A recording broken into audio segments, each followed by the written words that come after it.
اهلا بكم. في هذا الفيديو غادي نشوف واحد التصرف اللي يمكننا نعتبروه واش تصرف طريف ولا سلوك غريب ولا سموه كيفما شئتم، اللي هو متعلق باختفاء كرتين في مباراة الجزائر مع غينيا الاستوائية.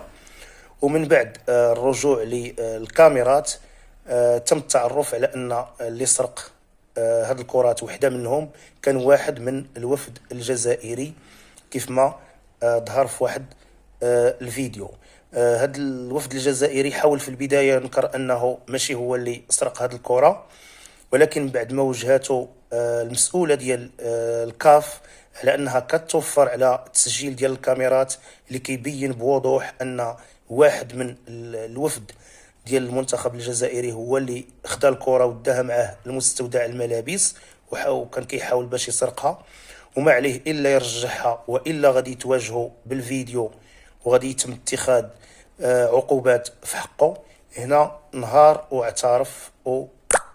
ورد الكرة المسؤولة ديال الكاف، وتيبقى المصير ديال الكرة أخرى مجهول.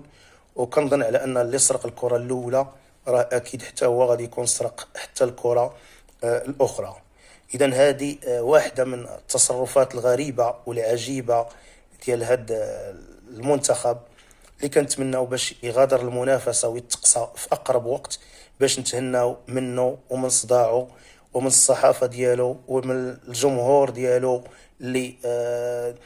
جاي فقط باش يدير الفوضى والمشاكل وكيختلق مشكل ديال التذاكر اللي كاين البيع ديالها عبر الموقع الإلكتروني ديال الكاف ولا علاقة للمغرب فيه. كيحاول ما أمكن باش يبين على أن المغرب هو المشكل، هو اللي خلق المشكل ديال التذاكر رغم أنه لا علاقة له به. إضافة لمجموعة من التصرفات والسلوكات اللي كتبين الحقد ديالهم والغيرة ديالهم من هاد البلد العزيز اللي رغم الامكانيات والتجهيزات وجميع وسائل الراحه اللي وفرها لهم فقط هما اللي كيهضروا، اما الوفود ديال المنتخبات الاخرى راها مرتاحه وكتشكر المغرب على هذا الشيء اللي وضع رهنا الاشاره ديالهم. اذا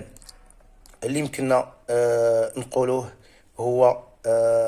افضل حل لهاد الناس هادو هو الاقصاء ديالهم، ونتمناو الجماهير المغربيه تشجع